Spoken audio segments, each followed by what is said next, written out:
So ladies and gentlemen, today we're going to be going back again into the depths of Fortnite and looking at 10 more things that only original Fortnite players will remember. The fact that I could even make a second video like this for a game that's only been out for 8 months is really astounding. It shows just actually how adept Epic Games is at updating Fortnite. Also, the one of this last week was the most viewed video I have ever had in a 24-hour period on my channel, and I figured, hey, why not do another one? Anyways, today we're going to be looking at 10 things that only the people who were playing in 2017 and back will remember. If you guys are new to the channel, please feel free to subscribe. If you're already subscribed, leave a like. But anyways, let's do this. So coming in at our number 10 spot, we're going to have team killing. Now I gotta give an absolute huge shout out to the comment section of my last video because there were so many people just suggesting like another 10 to 20 ideas that I could have made on that original video. And that's basically what inspired this second part, was you guys. But the thing that I saw the most in the comment section was team killing. Now it's really weird because I feel like this hasn't been gone for that long, but they actually removed it quite a while ago, like I think back in January. So while this didn't get removed until January, it was something that existed in Fortnite since the start. And I gotta be honest, it was a big deal when Fortnite decided to remove friendly fire. Because if you think about it, back in the day, there was always just this notion of like, you'd run into a fight with someone and you're really cautious because if your teammate's right there, you have a shotgun, you don't want to kill them. The other thing was explosives. You had to be so careful shooting RPGs and grenade launchers because it was very easy to kill your own teammate. And honestly, in my opinion, I really do miss the aspect of friendly fire. But the thing that I don't like is more so the fact that you could kill your team.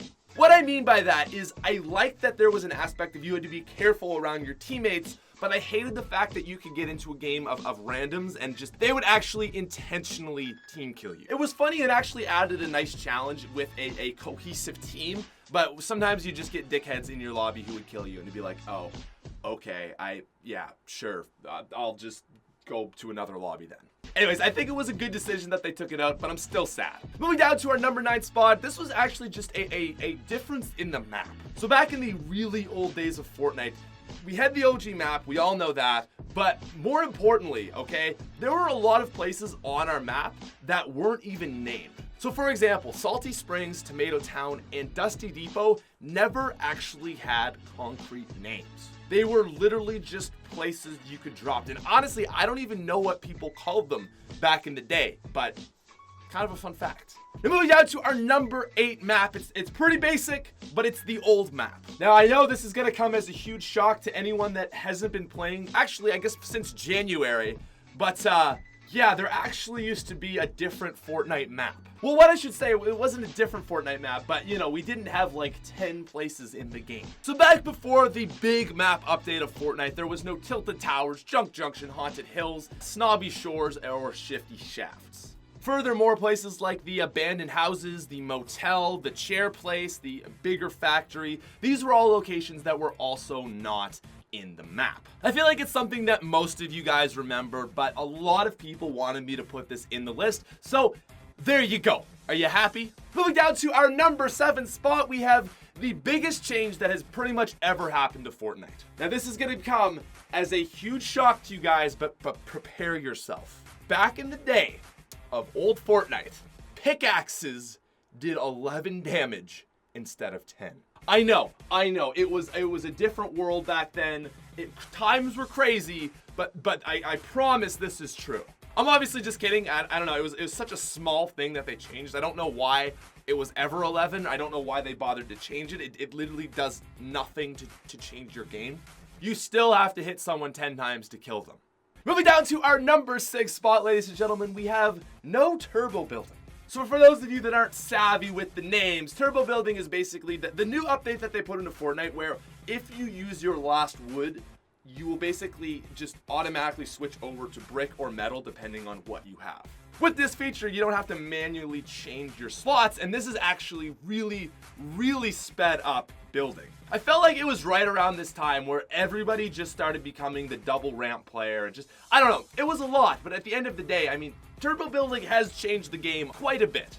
I do hate on Fortnite a lot for slowing the game down, doing all these different things, but there's one thing that has sped up Fortnite more than quite a few others, maybe besides like jump pads and impulse grenades. It's turbo building.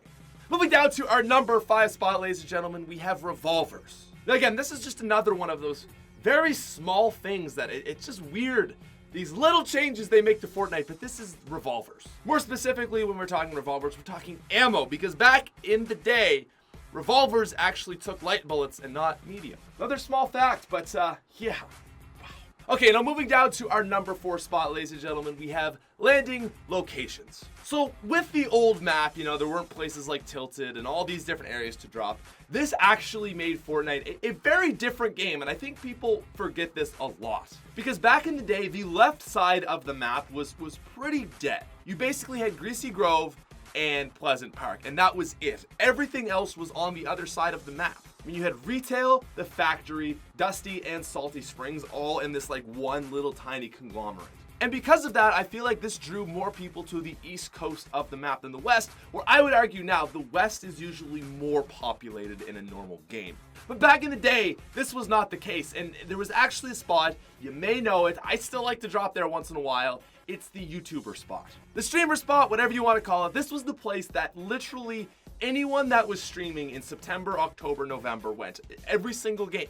The reason that this was such a good spot to go to is it was not heavily contested because it didn't have a name, so if you were a new player, you probably didn't really know about it, but it was surrounded by popular places. Again, Dusty, Salty, and Retail. You might get another knowledgeable team coming here, and then that would be a big gunfight, but after that, you were basically in the main circle of all players. And because of that, it was a very high traffic area, you could get a lot of kills, and overall, it was just a very solid place to go. And furthermore, shout out to anybody that remembers this, but the building with the single chimney was actually very different to how it is now. So there was actually a time in October where this building was much different, and I'm not gonna bother explaining it, but I'll just show gameplay to kind of represent what this was like. I have what I need. Oh, you didn't go to this place. Time. I thought you were here. So I was like, oh Which my place? God, another shotgun. Ooh, I have a AIDS? Ooh, shotgun. There we go. Now it's working. Well, now it's working. Took forever, bro. Like, what's going on? Moving down to our number 3 spot, we've got something from the Christmas update, and it's the Snowball Launcher. Now, I gotta be honest, I think the Egg Launcher was a bit more fun to me, but the Snowball Launcher is something at least worth noting on this video. Not quite as terrifying as the Pumpkin Launcher, but still, the little giggles of those snowballs always made me a little bit scared. Okay, now moving down to our number 2 spot, ladies and gentlemen, it might be the reason you clicked on this video, it's Submachine Guns. So in the original build of Fortnite, we had all our guns, whatever, and there was a gun known as the Submachine Gun. I ranked this gun as the worst weapon in all of Fortnite because it was.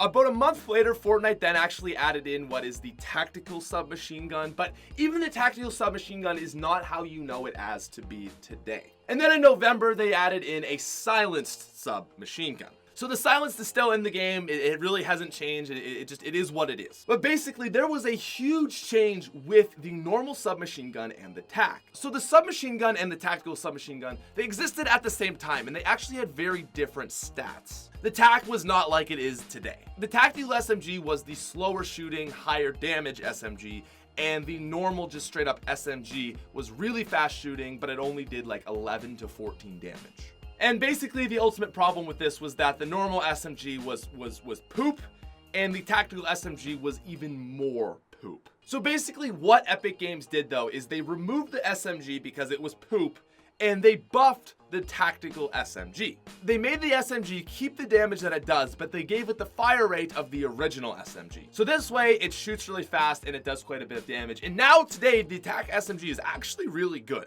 I mean, at the end of the day, I feel like if you can play this weapon right, you honestly can outplay people with shotguns. It's just very difficult to be good with this weapon. I know very few people that actually run SMG. Lex is one of them, and if you can get good with this thing, man, it is really a killer.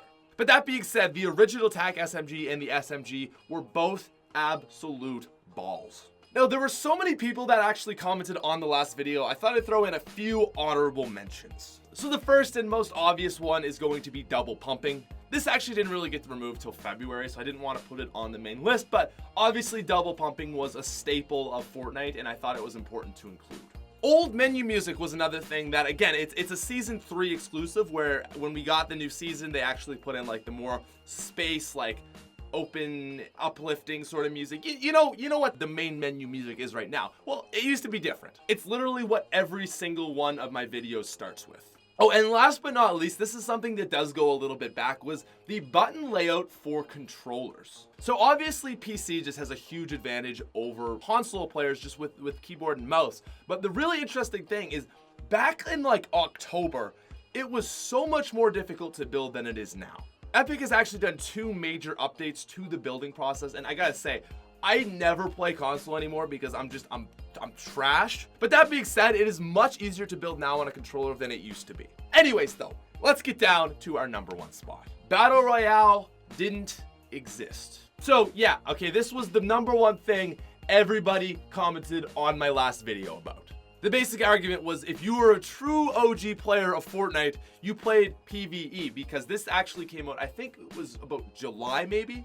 Battle Royale didn't come out till late August, early September, so actually, if you are a true OG player of Fortnite, you were on that PvE grind last summer. I know one person in the world that actually played PvE before Battle Royale came out, and it was Lex. I remember being at the 2017 ZOs and hearing Lex talk about this like sort of zombie survival game. It was really weird, really different, but he really liked it. And I was like, huh, yeah, weird. And actually, on a side note, little story. Back in August, I got an email from a company that was representing Epic Games.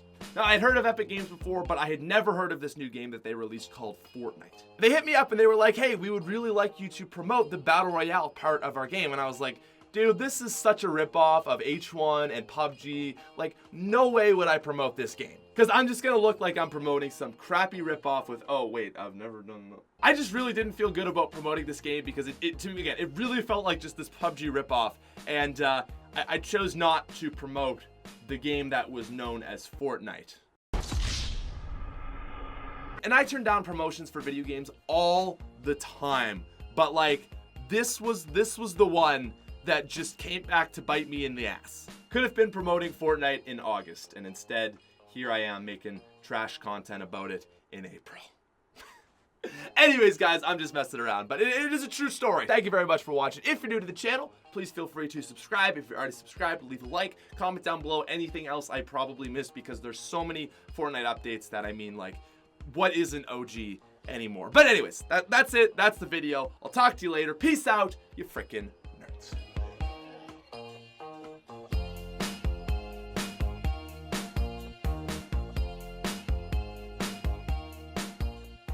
Tilted, junk, haunted.